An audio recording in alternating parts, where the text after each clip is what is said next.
बच्चों हम लोग रे ऑप्टिक्स वाला चैप्टर पढ़ रहे थे और रे ऑप्टिक्स वाले चैप्टर में हम लोगों ने रिफ्लेक्शन से रिलेटेड सारी बातें कर ली थी।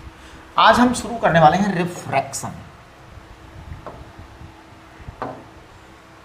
तो आज हम शुरू करने वाले हैं रिफ्रैक्शन। रिफ्रैक्शन का मतलब समझिए आप क्या होता है कि व्हेन अ रे of light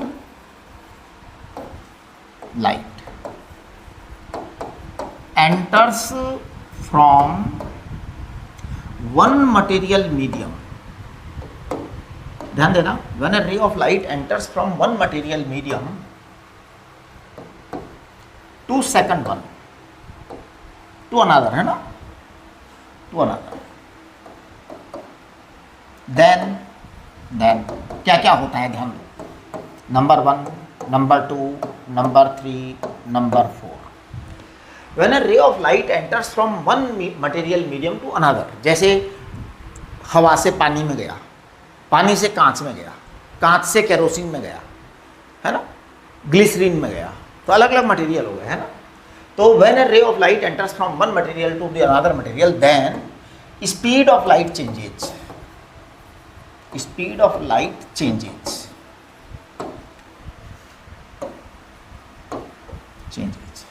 wavelength changes, lambda change होती है बेटा, changes. New never changes, new never changes. Frequency कभी भी नहीं बदलती है, फ्रीक्वेंसी कभी नहीं बदलती, यानी ई बराबर H new never changes, H new never changes. इसका मतलब है, बड़ी ही इंपॉर्टेंट बात है, ध्यान दो। तो हम रिफ्रैक्शन की बातें कर रहे हैं। स्पीड ऑफ लाइट चेंज होती है बेटा, लैम्डा चेंज होती है, फ्रीक्वेंसी कभी नहीं बदलती है। E is equal to h nu is energy of photon, ये कभी चेंज नहीं होगी, राइट। अच्छा, direction of propagation, direction of propagation changes, direction of propagation changes if एक मिनट, direction of propagation changes if angle of incidence is not 0 degree. ध्यान दीजिए आप, बहुत ही इंपॉर्टेंट बात है। Direction of propagation changes if angle of incidence is not 0 degree. 0 degree होगा तो फिर आपका सीधा निकल जाएगा। 0 डिग्री होने का मतलब अलोंग द नॉर्मल होगा, तो अलोंग द नॉर्मल तो फिर मतलब डायरेक्शन नहीं चेंज होगी, बाकी सब चीज़ें तो तब भी होंगी, बाकी सब चीज़ें तो तब भी होंगी, राइट। चलिए, है ना। तो ये आपका रिफ्रैक्शन की डेफिनेशन हुई। अब हम रिफ्रैक्शन की डेफिनेशन के बाद में मैं बात करूँगा रिफ्रैक्टिव इंडेक्स। रिफ्रैक्टिव इंडेक्स, इसको हम म्यू से रिप्रेजेंट करते हैं बेटा, है ना। तो देखिए, refractive index of any material medium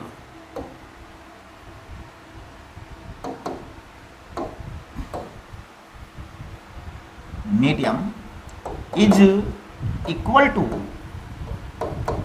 ratio of speed of light in air or vacuum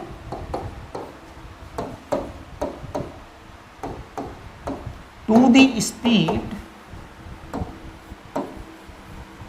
of light in medium, in the medium। ये होता है बेटा। तो जैसे किसी भी मटेरियल का आपको अगर मान लीजिए वो चाहिए, तो वो होगा mu is equal to C upon V. C क्या है? सी है 3 इंटू 10⁸ मीटर पर सेकेंड, और ये वी जो है वो वेलोसिटी है जो उस मटेरियल की है, देखिए, मैं कुछ मटेरियल्स के बारे में बात कर लेता हूँ। जैसे म्यू ऑफ द वाटर, तो रिफ्रैक्टिव इंडेक्स ऑफ वाटर ये होता है बेटा 3 into 10⁸ upon velocity of light water के अंदर होती है बेटा 2.25 इंटू 10⁸ मीटर पर सेकेंड, ये लाइट में होती है। इसको जब हम कैलकुलेट करते हैं तो it comes to be 4/3। Mu of the glass refractive index of glass ये होता है 3 इंटू 10⁸ अपॉन 2 इंटू 10⁸। तो ये आएगा 3/2 रिफ्रैक्टिव इंडेक्स किसका? ग्लास का आया। ये तो रिफ्रैक्टिव इंडेक्स ऑफ मटेरियल की डेफिनेशन जो है वो हमने वैक्यूम से या एयर से दी है। अब रिलेटिव रिफ्रैक्टिव इंडेक्स की बात करेंगे हम, तो ध्यान दीजिए relative refractive index,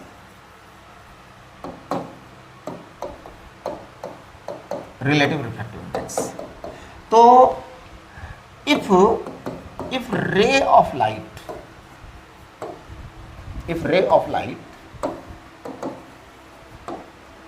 comes from medium 1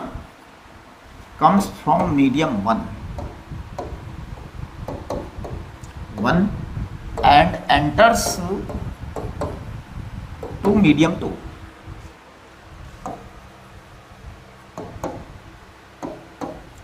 then refractive index of medium 2 with respect to medium 1। ये थोड़ा सा आप जो है ना केयरफुली वर्ड को पकड़ने की कोशिश करिए। Ray of light comes from medium 1 and enters to medium 2, then refractive index of medium 2 with respect to medium 1। इसका मतलब हमेशा जो रिफ्रैक्टिव इंडेक्स कैलकुलेट किया जाता है वो सेकंड मीडियम के लिए फर्स्ट मीडियम के रेस्पेक्ट में किया जाता है। तो ये बात थोड़ा सा समझ लीजिए आप, है ना। तो हमेशा ही किया जाता है इसे। तो in general we calculate refractive index of second medium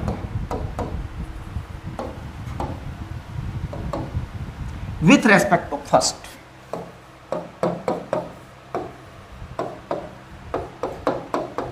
यानी आप है ना मेरे स्टेटमेंट की थोड़ी सी लिबरल पॉलिसी को चेक करिए कि मेरा स्टेटमेंट बहुत लिबरल है। मैंने क्या कहा, in general we calculate refractive index of second medium with respect to the first. जैसे लाइट यहाँ से आई और दूसरे मीडियम में गई तो हम दूसरे का रिफ्रैक्टिव इंडेक्स पहले के रेस्पेक्ट में निकालते हैं। ये इन जनरल है, यानी ये कोई लॉ नहीं है। 90% केसेज में हम यही करते हैं, 10% केसेज में हम कुछ और भी कर सकते हैं। यानी ऐसा कानून बना हुआ नहीं है, लेकिन करते ज़्यादातर यही है।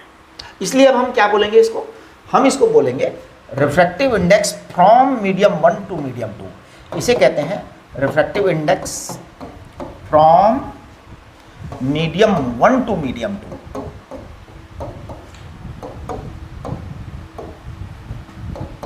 और पता है इसी चीज़ को लिखने का एक तरीका और भी है। इसी चीज़ को हम लिखते हैं refractive index of medium 2 with respect to medium 1। ये refractive index of medium 2 with respect to medium 1, दोनों चीजें एक ही हैं। यानी कि लाइट पहले मीडियम 1 में थी फिर मीडियम 2 में आई है। इसको मैं कहता हूं equal to V1 upon V2। 1 से 2 में आई है ना, 1 से 2 में आई है। इसको हम कहते हैं लैम्डा 1 अपॉन लैम्डा 2। यही चीज लैम्डा 1 अपॉन लैम्डा 2। अच्छा, अगर मैं पिछले वाले उस पे जाऊं तो एक बार जरा रिफ्रैक्टिव इंडेक्स के बारे में मैं बात कर लूं। ये C अपॉन V था ना बेटा, इसको हम कहेंगे lambda in vacuum upon lambda in material. ये भी हो जाएगा। मटेरियल में लैम्डा चेंज होती है। देखिए पिछले जो आपका रिफ्रैक्टिव इंडेक्स की उसमें हमने कहा था लैम्डा चेंज होती है रिफ्रैक्शन के अंदर, राइट। न्यू कभी भी चेंज नहीं होगी, स्पीड चेंज होती है ना। चलिए, तो ये आपका जो है ना रिलेटिव रिफ्रैक्टिव इंडेक्स आ गया। अब देखिए मैं बात करूंगा म्यू वाटर टू ग्लास। इसका मतलब ये हुआ कि रे पहले वाटर में है, अब ग्लास में एंट्री मार रही है। तो इसको हम कहेंगे refractive index of glass with respect to water. इसे कहेंगे हम velocity in water upon velocity in glass, right. इसे हम कहेंगे lambda in water upon lambda in glass. ये हम बोलेंगे। और पता है इसको मैं क्या बोलूँगा, इसको मैं बोलूँगा वाटर के अंदर कितना है 2.25 इंटू 10 की पावर 8 और ग्लास में होता है 2 इंटू 10 की पावर 8। तो कितना आ जाएगा ये 9/8 आ जाएगा क्या? हाँ 9/8 आएगा बताइए, ये 9/8 आएगा। ध्यान दो पहले जो हमने किया था उसमें आप देखेंगे तो वाटर का आपका ये था रिफ्रैक्टिव इंडेक्स और ग्लास का ये था। तो मैं यहाँ पर एक अगर छोटी सी कैलकुलेशन करूँ तो देखिए क्या होगा। मैं यहाँ पे एक चीज़ लिखने जा रहा हूँ, आप ज़रा चेक करना, आप ज़रा चेक करना। इसको मैं यहीं लिख देता हूँ, है ना, इसको मैं यहीं लिख देता हूँ। इसको मैं लिखता हूँ mu glass upon mu water. अब आप ये चीज़ चेक करो कि ये कैसे लिख दिया, mu glass upon mu water, है ना। तो इसको आप यहाँ से ये भी लिख सकते हैं, it is equal to mu two upon mu one. देखो एक बार उल्टा चलो, पूरी चेक करो, पूरा चेक करो। म्यू वन टू, इसको हमने उल्टा करके भी लिख दिया, mu two upon mu one. ध्यान दीजिए, mu two upon mu one. तो अब पता है, अब सवाल ये उठता है क्या इसका जवाब यही आएगा? हाँ जी बिल्कुल। तो आप ऐसा करिए, म्यू वाटर टू ग्लास आपको चाहिए तो आप mu glass upon mu water कर दो। म्यू ग्लास बताइए कितना है? म्यू ग्लास है 3/2, म्यू वाटर कितना है 4/3। आप चेक करेंगे तो 9/8 आएगा। ये बात, इसका मतलब ये आप इस तरह से रिलेटिव डेंसिटी निकाल सकते हैं। अगर मान लो एक मटेरियल आपको ग्लिसरीन दे दे, मान लो एक मटेरियल आपको टर्पेंटाइल दे दे, तो टर्पेंटाइन ऑयल का निकाल लो, ग्लास ग्लिसरीन का निकाल लो, फिर आप रिलेटिव निकाल लो। अगर मान लीजिए टर्पेंटाइन से ग्लिसरीन में जा रहा है तो टर्पेंटाइन से ग्लिसरीन में जा रहा है, तो आप क्या करेंगे कि टर्पेंटाइन टू ग्लिसरीन, यानी कि refractive index of glycerine with respect to turpentine. तो टर्पेंटाइन में वेलोसिटी अपॉन ग्लिसरीन में वेलोसिटी का रेशियो, टर्पेंटाइन में वेवलेंथ अपॉन ग्लिसरीन में wavelength, refractive index of glycerine upon turpentine. यानी ये थोड़ा सा बस आपको ध्यान रखना है। यानी कुल मिलाकर के अगर हम गेम की बात करें तो क्लियर कट है, म्यू 1 से 2 में आप इसको बोलेंगे refractive index of 2 with respect to 1। और पता है आप करेंगे क्या? करेंगे आप V1 से V2, V1 divide by V2, lambda 1 divide by lambda और म्यू 2 अपॉन म्यू 1। ये रिफ्रैक्टिव इंडेक्स आपका अलग आएगा, राइट। ये आपके रिलेटिव रिफ्रैक्टिव इंडेक्स हो गए। चलिए अब हम बात करेंगे रिफ्रैक्शन की। तो ध्यान दो बेटा, रिफ्रैक्शन की मैं दो तरह से बातें करूंगा। पहली बात मैं करूंगा refraction from rarer medium to denser medium, rarer medium to denser medium. ये मैं बात नंबर 1 करूंगा।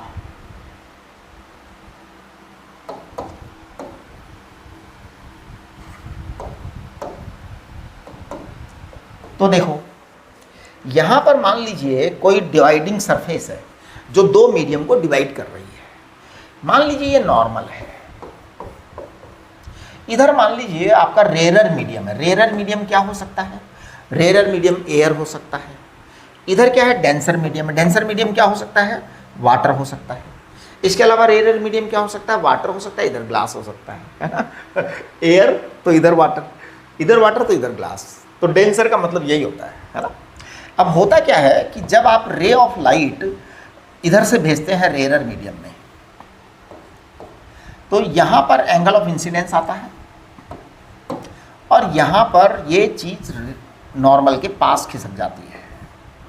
ये तो when ray of light comes from rarer medium to denser medium, तो from rarer medium to denser medium में क्या क्या होगा? सबसे पहली बात होगी R is less than I, यानी एंगल ऑफ रिफ्रैक्शन जो है एंगल ऑफ इंसिडेंस से कम होगा, है ना। इसका मतलब है रे tilts towards normal.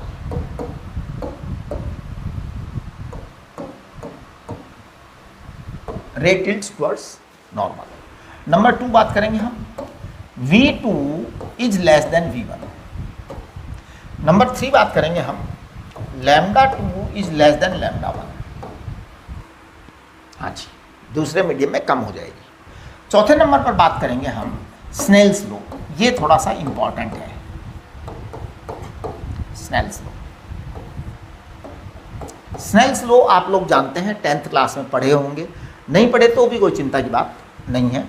Snell's law होता है mu from medium 1 to medium 2। ध्यान दो, mu from medium 1 to medium 2। इसको लिखेंगे हम V1 अपॉन V2, इसको लिखेंगे हम लैम्डा 1 अपॉन लैम्डा 2, इसको लिखेंगे हम sine I upon sine R।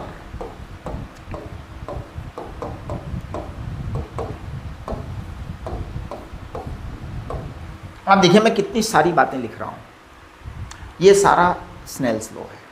अब इसको मैं अगर यहां क्रॉस प्रोडक्ट करूं इस जगह पर, तो ये क्या निकल के आता है?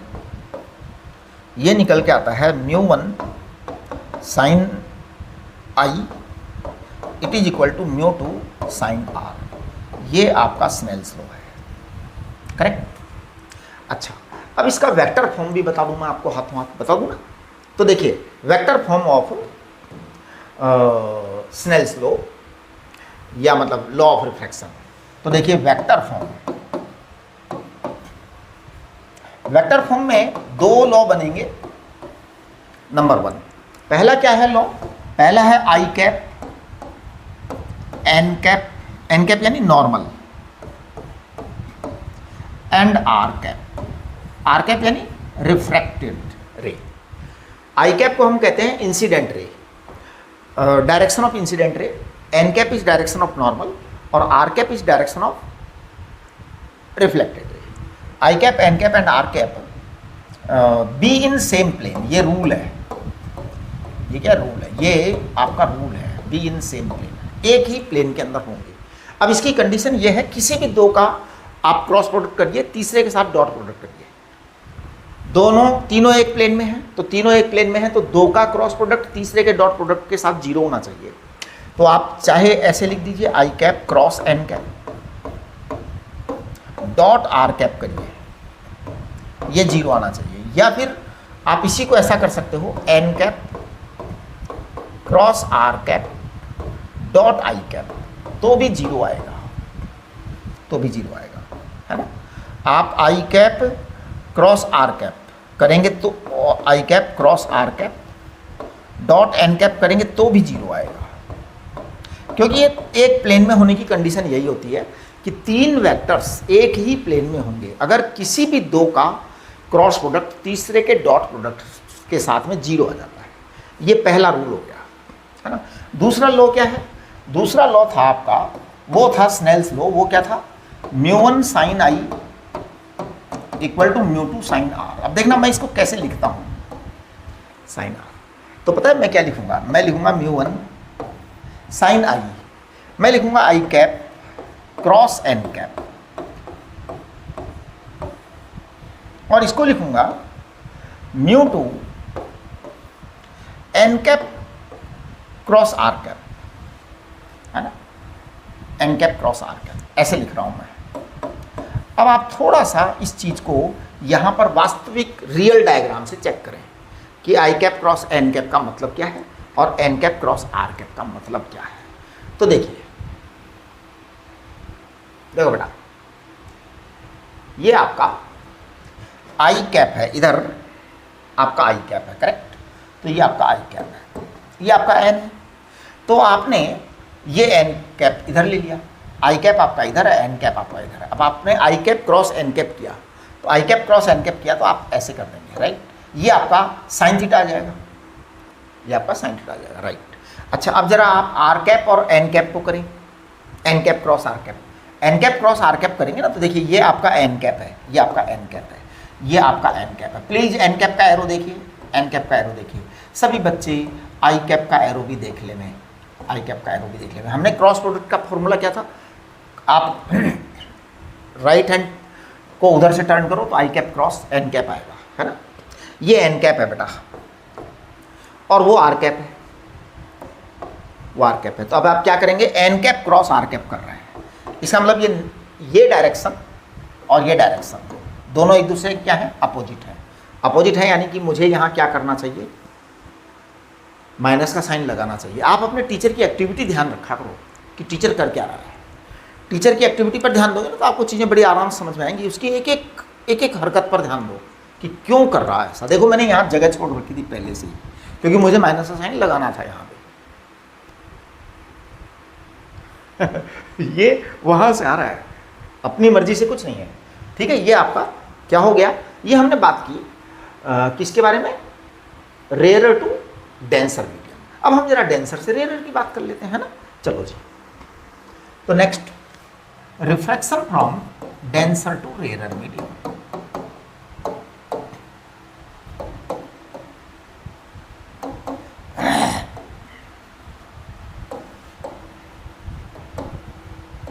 चलिए जी, refraction from denser to rare medium. तो देखो, अगर मैं यहाँ पर जो है ना, एक ये आपका नॉर्मल हो गया और ये आपका क्या हुआ? डेंसर मीडियम, है ना। इसको डेंसर बोलो और इसको रेयरर बोलो। अब डेंसर रेयरर का मतलब क्या होता है, इधर एयर इधर, सॉरी इधर वाटर इधर एयर, इधर वाटर इधर एयर, तभी तो रेयरर होगा। उधर ग्लास इधर वाटर है। अब इसमें क्या होगा, यहाँ से जो आई आता है वो कम होगा और यहाँ से जो आर जाता है वो ज़्यादा होगा, करेक्ट। तो ये डेंसर से रेयरर है। डेंसर से रेयरर है तो मैं क्या कहूँगा, मैं सबसे पहली बात ये कहूँगा कि R is greater than I, यानी refracted ray tilts away from normal। Refracted ray tilts away from normal, ये आपका फर्स्ट केस हो गया। सेकंड केस क्या होगा, सेकंड केस आपका होगा V2 greater than V1। Third बात क्या होगी आपकी, λ2 ग्रेटर देन λ1, राइट है ना। अच्छा, पिछले वाले पे अगर अपन एक छोटी सी चीज़ जोड़ना चाहें यहाँ पे, तो पता है क्या है, यहाँ पे मैं जोड़ना चाहूँगा, यहाँ पे इस जगह ये μ1 to 2 था ना, तो ये म्यू क्या था, रेयरर टू डेंसर था। हाँ, ये बड़ी इंपॉर्टेंट बात है, म्यू रेयरर टू डेंसर था और म्यू रेयरर टू डेंसर था ना, इसको आप ग्रेटर देन 1 लिख दीजिए। हाँ हाँ, चलिए अब आगे की वाली बात कर लेते हैं। यहाँ पर क्या है, डेंसर टू रेयरर है, ये ध्यान रखना। तो 1 2 3 4 आ गई बेटा। चौथे नंबर की बात जो है ना, मैं थोड़ा सा यहाँ जगह बना लेता हूँ। चौथे नंबर की बात वही करूँगा मैं। अब की बार में मैं पता है क्या करूँगा, μ1 से 2, इसको पता है मैं क्या लिखूँगा, इसको लिखूँगा मैं mu denser to rarer. Mu denser to rarer लिखा है मैंने। अच्छा, म्यू डेंसर टू रेयरर लिखूँगा तो क्या लिखूँगा फिर मैं इसको मैं लिखूँगा velocity in denser medium to velocity in rarer medium. Lambda in denser medium यानी यहाँ पे 1 है, यहाँ पर जो डेंसर मीडियम है वो 1 है ना। हाँ, एक्चुअल में ये λ1 अपॉन λ2 है इस केस के लिए, v1 अपॉन v2। प्लीज़ ध्यान दीजिए, ये वाला फॉर्मूला और पिछला वाला फॉर्मूला अलग अलग है। यहाँ पे 1 डेंसर है और वहाँ पे 1 रेयरर था, तो थोड़ा सा आपको ये चीज़ें समझनी पड़ेंगी कि ये क्या हो रहा है। यहाँ भी हम वही करेंगे, μ2 अपॉन μ1, यानी अब आपके पास यहाँ पे म्यू रेयरर आएगा और म्यू डेंसर आएगा। और जब आप इसका रेशियो निकालेंगे, क्योंकि डेंसर में वेलोसिटी कम होती है, रेयरर में वेलोसिटी ज़्यादा होती है, तो इसका मतलब ये लेस देन 1 आएगा। ये बात है ना। अच्छा, बाकी जो लॉ ऑफ रिफ्रैक्शन है वो वैसा का वैसा रहेगा। कैसा, लॉ ऑफ रिफ्रैक्शन जो थे ना हमारे, वो तो कोई बदलेंगे ही नहीं। तो देखो मैं यहाँ पे भी वो लॉ लिख देता हूँ आपका, μ1 साइन आई को क्या लिखेंगे, साइन आई को लिखेंगे आई कैप क्रॉस एन कैप, और इसको क्या लिखेंगे, इसको लिखेंगे μ2 चलो मैं लिख देता हूँ μ2 R cap cross N cap. ये देखना थोड़ा सा, आपकी बार मैंने क्या कर दिया, ये मैंने माइनस साइन गायब कर दिया। कुछ नहीं किया जी, वो माइनस था ना, तो आर कैप एन कैप कर दिया और कोई बड़ा काम नहीं किया, ठीक है। ये आपको बात समझ में आ गई ना। तो ये बहुत ही इंपॉर्टेंट बात है। अब अपन बात करते हैं मल्टीपल रिफ्रैक्शन। मल्टीपल रिफ्रैक्शन का मतलब है नंबर बहुत सारे हैं, बहुत सारे रिफ्रैक्शन हो रहे हैं। यानी कि जैसे मान लो यहाँ हवा है, फिर मान लो यहाँ पे टर्पेंटाइन ऑयल है, फिर यहाँ मान लो ग्लिसरीन है, फिर मान लो यहाँ वाटर है, फिर मान लो यहाँ ग्लास है, फिर मान लो यहाँ हवा है, एयर है साहब, और यहाँ एयर है, राइट। अब आपने मान लो यहाँ से रे आई है एयर से, फिर थोड़ा सा इसमें कुछ ऐसा हो गया, फिर मान लो और डेंसर हो गया, थोड़ा सा ऐसे हो गया, फिर मान लो रेयरर हो गया, थोड़ा सा ऐसे हो गया, फिर मान लो जोरदार डेंसर हो गया, फिर थोड़ा सा ऐसे हो गया, मान लो लास्ट में एयर में निकल गया। अगर एयर टू एयर निकलती है ना लास्ट में, तो पैरेलल रेज होंगी, ये ध्यान रखना ये बात। फिर ये वाली रे और ये वाली रे पैरेलल होंगी। अगर इनिशियल मटेरियल और फाइनल मटेरियल सेम है तो क्या होगा, फिर पैरेलल होगा दोनों। तो ये आपका पैरेलल आएगा यहाँ पर, वो दोनों रेज पैरेलल होंगे, मतलब ये वाली है ना। हाँ, ओके। तो देखिए इस मल्टीपल रिफ्रैक्शन के लिए एक ही लॉ है कि आप जो बीच वाले मटेरियल हैं उनको मस्त रहो, उनको कंसीडर ही मत करो, है ना। अब जैसे मान लो ये आपका एयर है, ये मटेरियल नंबर सपोज ये तो एयर हो गया बेटा, है ना, ये एयर हो गया। अब मैं इसको कह देता हूँ कि ये मटेरियल आपका x है, ये मटेरियल आपका y है, ये मटेरियल आपका XY है, Z है। मान लो ये मटेरियल आपका क्या है, ग्लास है। अब वो x है, y है, Z है, ग्लास है, कुछ भी है जी, बताओ, है ना। तो पता है अब क्या होगा आपका, मैं अगर इसको एयर से एयर लेके जाऊँ तो पता है क्या होना चाहिए, अगर मैं लिखूँ म्यू एयर टू एयर, तो इसको भैया म्यू एयर टू एयर को 1 होना चाहिए, है ना। हाँ, एयर टू एयर तो 1 ही होना चाहिए। अब देखिए क्या होने जा रहा है यहाँ पर, यहाँ मैं इसको लिख सकता हूँ, म्यू एयर टू एयर को लिखने का तरीका है जी, और कोई खास बात नहीं है। सबसे पहले म्यू एयर टू x आया, फिर into mu x to y आया, फिर इंटू म्यू क्या आया, म्यू y टू क्या आया बेटा, y टू z आया, फिर क्या आया, म्यू z टू ग्लास आया, z टू ग्लास सॉरी, और फिर क्या आया, म्यू ग्लास टू एयर आया। बस खत्म, ये इतना सारा आ गया, और कोई तीर नहीं मारा है, कोई बहुत बड़ी बात नहीं की है, बहुत सिंपल सी बात है, आप समझ गए होंगे। V A upon V X into V X upon V Y into V Y upon V Z,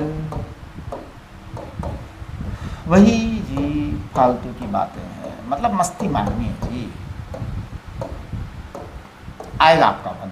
इसका मतलब ये हुआ कि जब भी आप रिफ्लेक्शन की बात करें तो आप इंटरमीडिएट मटेरियल्स को कंसिडर बिना करे डायरेक्ट कर सकते हो।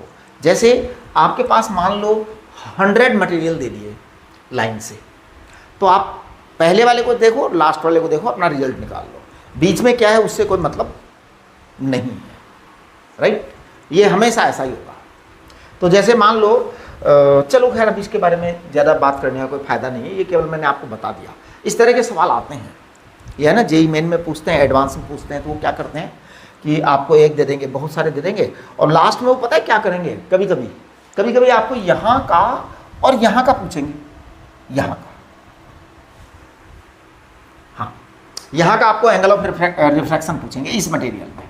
इसका मतलब क्या हुआ, आप बस यहाँ तक लेंगे, यहाँ का लेंगे, यहाँ का लेंगे, यहाँ का लेंगे और यहाँ का लेंगे, बस इतना तक ही लेंगे, बाकी आगे क्या है उससे कोई मतलब नहीं। अच्छा, अब सवाल ये उठता है कि क्या हमें कैलकुलेशन में इसकी कैलकुलेशन करनी पड़ेगी, इसकी कैलकुलेशन करनी पड़ेगी, तो मैं कहूँगा नहीं, आपको केवल फर्स्ट की करनी है और इसकी करनी है। बीच में क्या महाभारत है, बीच में क्या चिक चिक है, उससे कोई लेना देना नहीं है आपको। आप जहाँ पूछा गया है वहाँ से करें, है ना। यस, स्टार्ट से लेके आज तक का पूछेंगे, तो आप वहीं पे बताइए बस, है ना। कभी कभी पता है एक बार क्या करते हैं, वो इस तरह का सवाल भी आया था, है ना, वो अपन करेंगे क्वेश्चन। पता है यहाँ पे एक एयर दिया और एयर के बाद में एक मटेरियल दिया, और उस मटेरियल का रिफ्रैक्टिव इंडेक्स जो है ना डिस्टेंस के साथ में चेंज हो रहा था, मतलब ऐसे चेंज हो रहा था, और जो है उन्होंने एंगल ऑफ रिफ्रैक्शन पूछा था, एंगल ऑफ रिफ्रैक्शन पूछा था एट डिस्टेंस y, और उन्होंने म्यू का फंक्शन दे रखा था y के रूप में। इसका मतलब है कि इन्होंने म्यू एट y प्लेस पर आप निकाल सकते थे उस फंक्शन से, वो जो रिलेशन दे रखा था। फिर आप क्या करते, आपको यहाँ वाला i लेना था, यहाँ वाला i लेना था, बस डायरेक्ट यहाँ वाला आ रहेगा आपके पास, राइट। उसमें आप क्या करेंगे, यहाँ तक का लेंगे, इसके जस्ट बाद तक का, ओके। तो आप इस तरह से कर सकते हैं, ये बहुत सारे केसेज होते हैं ऐसे, ठीक है। अच्छा चलिए एक मिनट ज़रा, एक मिनट ज़रा,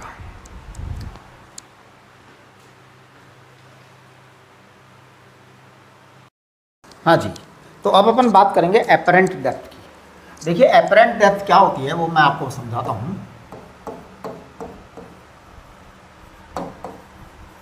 जैसे अपने घरों में एक आम बात होती है कि आप एक बाल्टी लीजिए, बाल्टी को खाली रखिए और उसको देखो अच्छी तरह, तो बाल्टी को देख लिया ना अच्छी तरह, अब उसमें पानी भर के फिर देखो, आपको बाल्टी छोटी दिखाई देगी।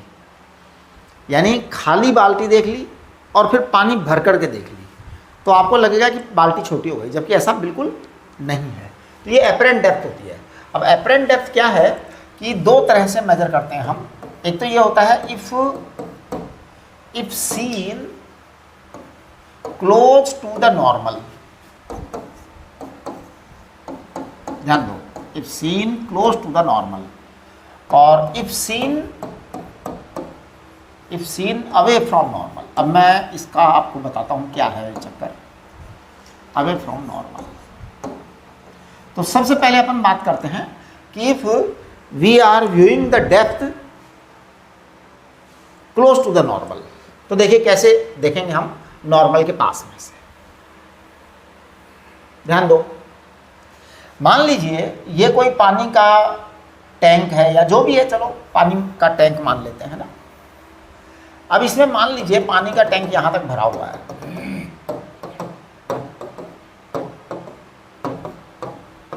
इसमें मान लीजिए कॉइन रखा है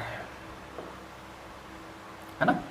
ये जो बकेट है इसकी एक्चुअल डेप्थ जो है बकेट की वो मान लीजिए h है, तो h is what, real depth, real depth. अब अगर आप इसको कॉइन को देखते हैं, ये जैसे नॉर्मल है, ध्यान देना ये नॉर्मल है। अब नॉर्मल के बगल अगल बगल में से ही देखेंगे आप, मतलब ज़्यादा दूर नहीं जाएंगे। सपोज आपकी आंख यहीं कहीं है आसपास में, तो your I is very close, है ना, ज़्यादा नॉर्मल से दूर नहीं है। नॉर्मल के पास में आई होने का मतलब ये होता है कि आपका जो एंगल ऑफ इंसिडेंस है और एंगल ऑफ रिफ्रैक्शन है वो दोनों बहुत स्मॉल होंगे। तो देखिए क्या होगा, इस कॉइन से मान लीजिए कोई रे चली, तो कॉइन के मान लो इस एंड से कोई रे चली, रे चल गई ना बेटा, ये बहुत छोटा एंगल है। अब ये इससे थोड़ा सा दूर हो जाएगी, अगर रेयर मीडियम में गई है तो थोड़ा सा दूर हो गई। अब ये रे है ना, अगर आप इसको बैक में ऐसे बढ़ाएंगे तो ये लगभग यहाँ पर हाइट आएगी इसकी, यानी कि ये हाइट h डैश आएगी, ये हाइट h डैश आएगी, करेक्ट। ये एंगल बहुत छोटा है, आपको दिखाई नहीं दे रहा है, दिखाई नहीं दे रहा है, डिफरेंस में नज़र नहीं आ रहा। तो इसको अगर मैं थोड़ा सा बड़ा बनाऊँ, इसको क्या कहते हैं, जूम करके बनाऊँ, थोड़ा सा बड़ा करके बनाऊँ, तो ये इस तरह का बनेगा। देखिए जूम करके बना रहा हूँ, है ना, कि ये आपका कॉइन यहाँ है, हम थोड़ा सा इसको जानबूझ करके थोड़ा बड़ा करके बना रहे हैं। तो मान लीजिए ये आपकी रे है, इंसिडेंट रे, और अब इंसिडेंट रे के बाद में ये आपका एंगल ऑफ इंसिडेंस है, यहाँ से रिफ्रैक्शन होगा, यानी रे थोड़ी सी अवे हो जाएगी क्योंकि यहाँ डेंसर मीडियम है और वहाँ रेयर मीडियम है, तो रे थोड़ी सी बड़ी, ये आपका एंगल आर हो गया, और ये एंगल क्या था, आई था, राइट। रे यहाँ से आई बेटे, ये जो थी आपकी रियल डेप्थ है, एक्चुअल डेप्थ, एक्चुअल डेप्थ। और अब आपने ये इस रिफ्लेक्टेड रे को अगर थोड़ा सा आगे बढ़ाया तो ये आपकी नई डेप्थ आएगी, यहाँ पर ये एच डैश आ जाएगी। ये एच डैश आपकी एपरेंट डेप्थ है, एच डैश इज एपरेंट और वर्चुअल डेप्थ, यानी आपको दिखाई जो देगा ना वो ये वाला दिखाई देगा, एपरेंट और वर्चुअल डेप्थ। तो इसका कारण यही है कि हमें बाल्टी का पैंदा ऊपर दिखने लग जाता है, सच में बाल्टी जितनी गहरी होती है उतनी दिखती नहीं है भरने के बाद, वर्चुअल और एपरेंट डेप्थ। अब देखिए आप, ये एंगल आई है और ये एंगल आर है, तो मैं यहाँ इसको ब्लैक पेन से बना देता हूँ बेटा, ये भी आर ही होगा, ये भी आर होगा, करेक्ट है ना, हाँ ये आर होगा। अब देखिए अगर मैं इस डिस्टेंस को x कह दूँ, अगर मैं इस डिस्टेंस को x कह दूँ तो ये डिस्टेंस भी x ही होगी, है ना।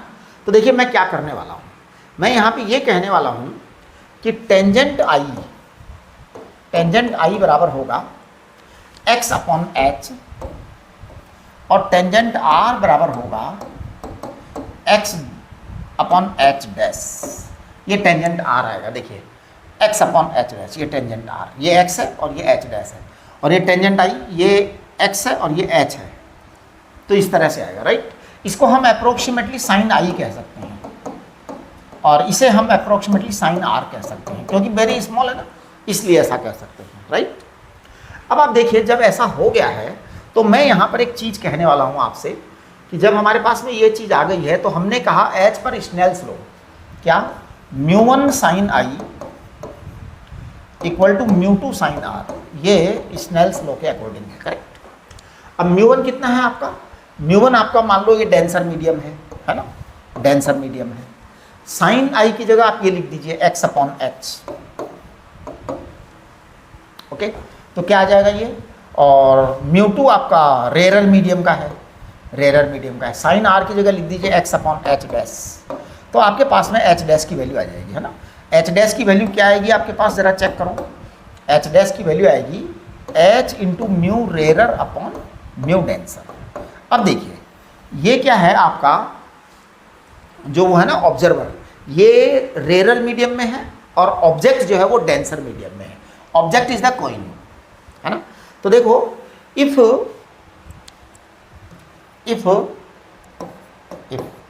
Object is in denser medium,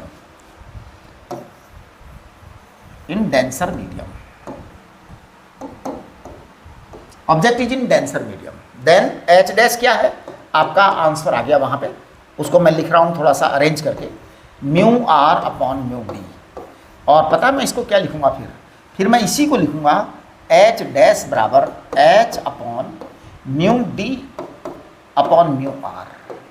तो ये mu D upon mu R आ गया H upon mu R to D, ये रहा, ये चीज़ आ गई, है ना। ये कब हुआ, जब आपका ऑब्जेक्ट डेंसर में है, ऑब्जर्वर रेरर में है, तो ये तब हुआ। अब मैं कहता हूं अगर हम इसका उल्टा कर दें, if object is in rarer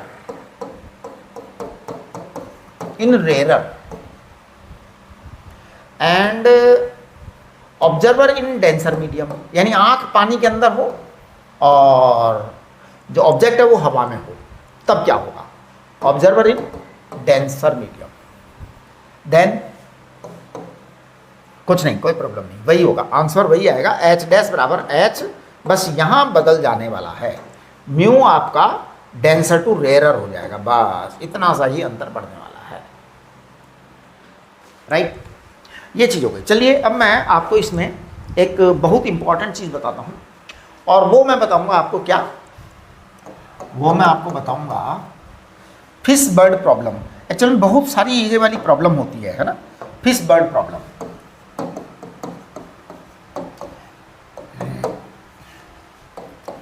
और इसके सवाल जो है ना, ये एक्चुअल में मेंस में एडवांस वाले इस तरह के सवाल पूछते हैं। उसमें क्या होता है, जैसे पानी है,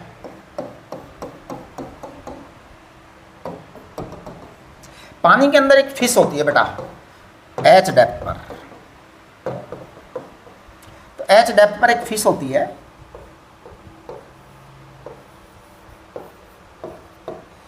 ना, एच डेप्थ पर एक फिश होती है, या एक काम करो, इसको कह दो H F, depth of fish, actual depth of fish, है ना। H F is real depth of fish,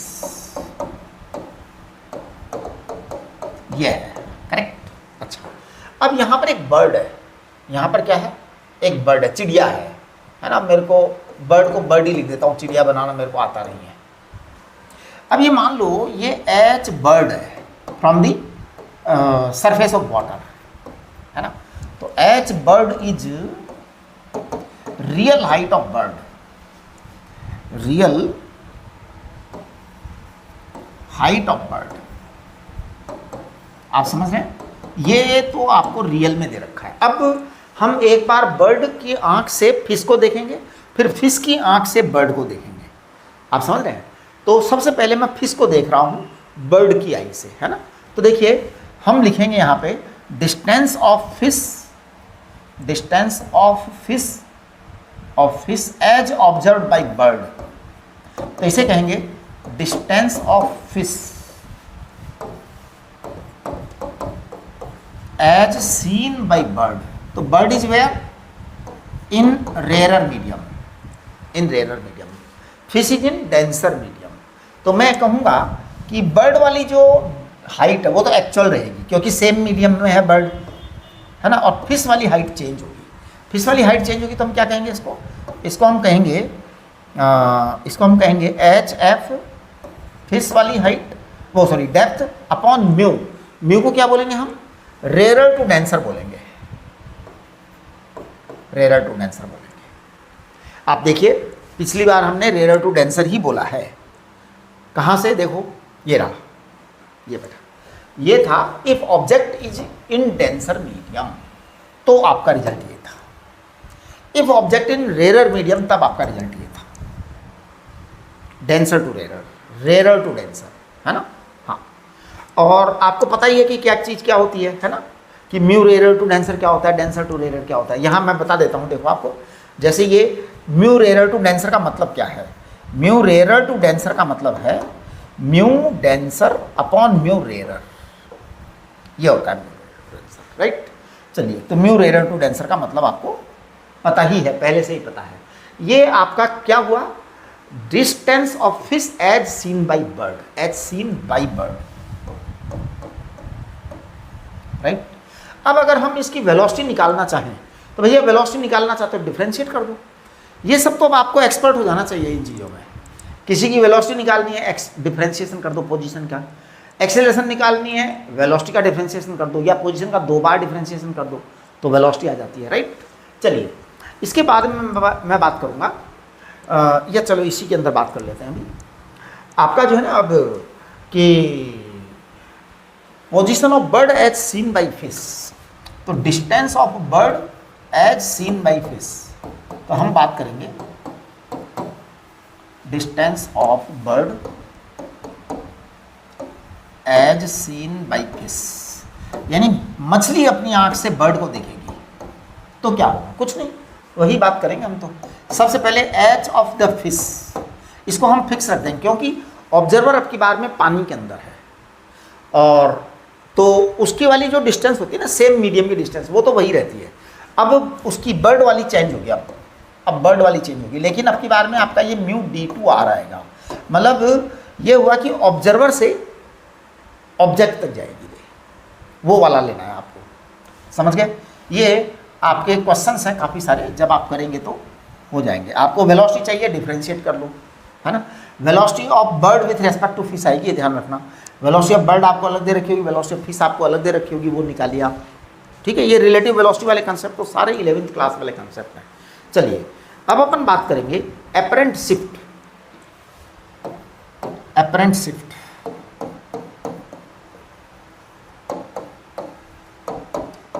apparent shift, देखो बेटा, बात यह है, अभी अभी हमने आपसे कहा कि if we major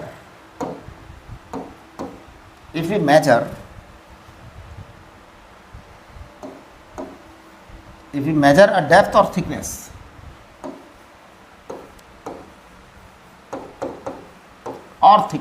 if we measure a depth or thickness of some denser medium,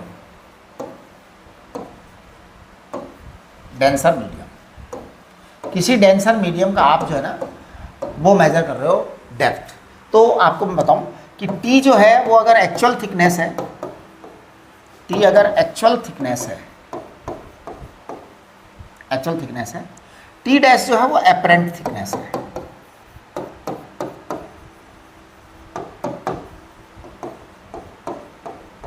T dash apparent thickness है, तो पता है मैं क्या बोलूँगा, मैं बोलूँगा T dash is equal to T upon mu rarer to denser बोलूँगा बेटा, ये ध्यान रखना, है ना। हाँ, तो T upon mu rarer to denser, है ना। तो म्यू रेरर टू डेंसर का मतलब होता है म्यू डेंसर इधर, म्यू रेरर इधर, है ना। अब हम कहेंगे इसको एपरेंट शिफ्ट। अपना टॉपिक क्या है, एपरेंट शिफ्ट। शिफ्ट कितना हुआ ये देखो कि एक्चुअल में जो था उससे शिफ्ट कितना हुआ, तो delta T is apparent shift, delta T is apparent shift. Apparent shift होगा आपका एक्चुअल माइनस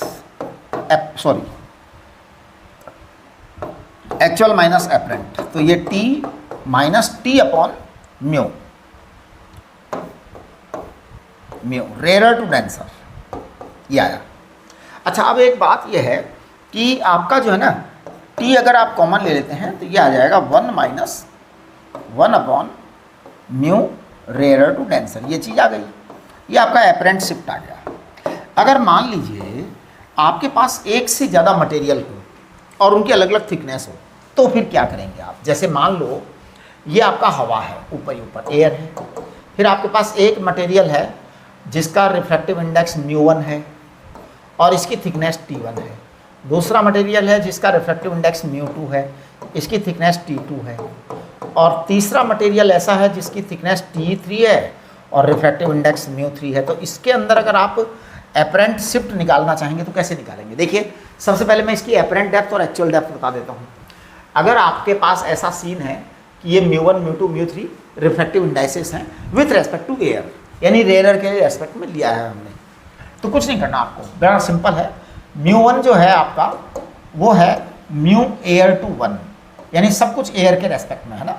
μ2 भी आपका μ एयर टू 2 है, एयर के रेस्पेक्ट में ही लिया जाता है। हमेशा ही ध्यान रखिए कि जब केवल रिफ्रैक्टिव इंडेक्स बोला जाता है तो वो हमेशा एयर के रेस्पेक्ट में बोला जाता है। यहाँ हमने केवल रिफ्रैक्टिव इंडेक्स वर्ड बोला है, μ1 μ2 μ3 are the refractive indices of the medium. तो देखिए एक्चुअल डेप्थ तो आपकी आई गई, एक्चुअल डेप्थ तो आपकी T1 plus T2 plus T3 है, लेकिन अब जो एपरेंट आएगी ना वो क्या आएगी? एपरेंट डेप्थ आपकी ये आएगी भैया, ध्यान देना, T डैश ये आएगी T1 upon μ1 plus T2 upon μ2 plus T3 upon μ3, ये आएगी। अगर और भी होते तो हम इसी तरह से निकालते। अब आपकी शिफ्ट कितनी आई ये देखो, शिफ्ट आएगा आपका डेल्टा टी, डेल्टा टी बराबर आएगा T minus T dash. T minus T dash का मतलब ये हो गया कि आप T1 बाहर निकालिए और 1 माइनस 1 अपॉन μ1 करिए, प्लस T2 बाहर निकालिए और 1 माइनस 1 अपॉन μ2 करिए, प्लस T3 बाहर निकालिए और 1 माइनस 1 अपॉन μ3 करिए। ये आपका क्या आ गया? एपरेंट शिफ्ट आ गया, एपरेंट शिफ्ट आ गया। ये सब चीज़ें हमने कब की? जब हम कहाँ से देख रहे हैं उसको?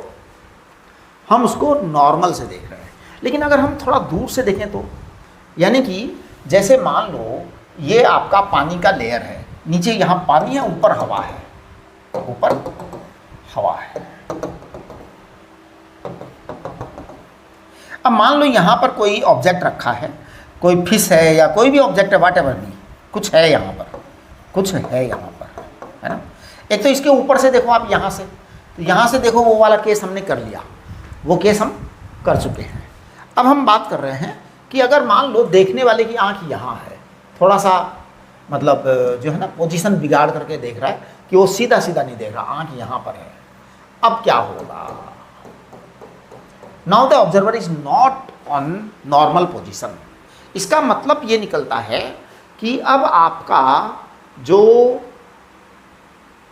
एंगल ऑफ इंसिडेंस और एंगल ऑफ रिफ्रैक्शन बनने वाला है वो छोटा मोटा एंगल नहीं बनेगा, यानी अब नेग्लिजिबल नहीं होगा। पहले जैसे हमने क्या किया था, नेग्लिजिबल स्मॉल कर दिया था। देखिए कैसे, कहाँ किया था हमने नेग्लिजिबल स्मॉल? हमने नेग्लिजिबल स्मॉल किया था यहाँ पर, देखो ये रहा, ये रहा, ये रहा। हमने टेंजेंट को साइन बना दिया था, छोटा था, तो वेरी स्मॉल होने के कारण वो नेग्लिजिबल स्मॉल कर दिया था। जबकि ऐसा अब नहीं करेंगे हम, अब ऐसा नहीं करेंगे, राइट। तो चलिए, जब ऐसा नहीं करेंगे तो अब हम आ जाते हैं वहाँ वाले केस में कि अब हम क्या करेंगे। अब देखिए बहुत कुछ नहीं, ऐसा कोई खास बड़ी बात नहीं है। हम यहाँ से ऑब्जेक्ट की रे लेंगे और इस रे को ऐसे भेजेंगे यहाँ से। अब ये एंगल ऑफ इंसिडेंस आएगा, and this angle of incidence is a big angle and it is not negligible. अब यहाँ से थोड़ा सा ये यूँ हो जाएगा और ये आपकी आइज़ में पहुँच गया। अब आपकी ये एंगल ऑफ रिफ्रैक्शन आर है। अगर हम इसको पीछे से बढ़ाएंगे तो ये कुछ इस तरह का सीन बनेगा, इस तरह का सीन बनेगा।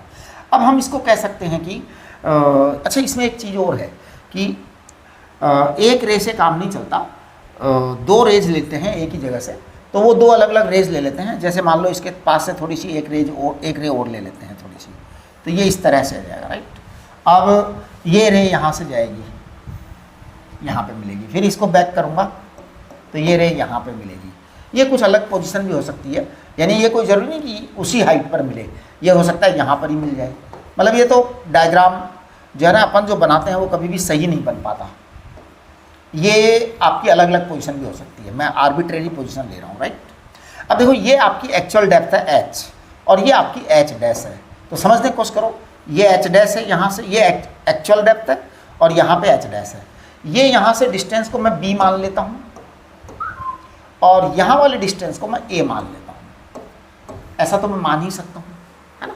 अब आप देखिए कुल मिलाकर के अगर मैं रेड कलर इसको ब्लैक कलर से लिखता हूँ तो ये वाली डिस्टेंस b मानी गई है देखो, और ये वाली डिस्टेंस a मानी गई है। ओके, अब मैं यहाँ पे टेंजेंट i और टेंजेंट r की वैल्यू लिख रहा हूँ, आप लोग जरा चेक करना। टेंजेंट i ये है बेटा a है ना, और ये है h, तो मैं a अपॉन h लिख देता हूँ इसको, राइट। और ये है टेंजेंट r, जरा चेक कर लेना, ये आपका आएगा b upon h dash. h dash जो है आपका एपरेंट डेप्थ है, ध्यान दो, h डैश आपका एपरेंट डेप्थ है। तो मैं अब ऐसा कह रहा हूँ a बराबर कितना आया, a बराबर आया है आपका, a बराबर आया है h टेंजेंट i, और b बराबर क्या है आपका h dash tangent r, h dash tangent r, यह है ना। हाँ, अब हम क्या कहते हैं एक्चुअल में कहना ये है कि ये a और b का जो डिफरेंस है ना, ये कांस्टेंट क्वांटिटी रहता है जनरली, ज़्यादा हम इसको बड़ा नहीं लेते हैं। तो ये जो रहता है ना, ये होता है a माइनस एच, तो ये क्या आ जाएगा h tangent i minus h dash tangent r, अब आप जब इसका a माइनस बी है ना, ये a माइनस बी का जो है ना, जैसे ये a है और ये b है, इसको जब डिफ्रेंशिएट करते हैं तो हम डिफ्रेंशिएट करके इनकी वेरिएबिलिटी को सेटल करेंगे। तो आप a माइनस बी को जो है ना कांस्टेंट ले करके और इसको जीरो कर सकते हैं, और इसको लिख सकते हैं h। टेंजेंट i क्या करोगे तो क्या आएगा, ये सेक स्क्वायर i आएगा, sec square i d i आएगा, राइट। और यहाँ क्या आएगा h डैश, इसको लिख सकते हैं sec square r d r, sorry, इस तरह से कर सकते हैं। अब ये जीरो है तो आप जरा यहाँ से h डैश निकालिए, ईमानदारी से h डैश निकालिए, कितना आएगा h डैश अपॉन h निकालो, ऐसा करो, हाँ h डैश अपॉन h निकालो, तो h dash upon h check करिए कितना आएगा h डैश अपॉन h, मुझे लग रहा है sec square i upon sec square r आ जाएगा, और क्या आएगा, और आपका आएगा डी आई अपॉन डी आर। देखिए ज़रा प्लीज़, तो मुझे ये लग रहा है कि h डैश अपॉन h आ जाएगा आपका cos square r upon cos square i, ये आएगा, और D I upon D R. अब ये D I upon D R एक इशू है, इसको मैं क्लियर कर देता हूँ। D I upon D R पता है क्या है, ये आपका जो है ना म्यू 1 साइन आई और बराबर म्यू 2 साइन आर है, म्यू 2 साइन आर है। म्यू 1 आपका डेंसर मीडियम है, म्यू 1 आपका नहीं, म्यू 1 डेंसर मीडियम है, म्यू 2 आपका रेयर मीडियम है। तो इसको हम ऐसा भी कह सकते हैं म्यू डेंसर साइन आई का डिफ्रेंशिएट करना, तो ये कॉस आई आएगा, और डी आई आएगा, और म्यू 2 इसको म्यू रेयर कहिए, साइन आर का डिफ्रेंशिएट करेंगे तो ये कॉस आर आएगा और डी आर आएगा, राइट। अब हमें डी आई अपॉन डी आर चाहिए, तो डी आई अपॉन डी आर क्या होगा, mu R cos R upon mu D cos I, ये आ गया डी आई अपॉन डी आर। तो ये mu R mu D cos R cos I आ गया, राइट। ये सब चीज़ें इस तरह से हो गई।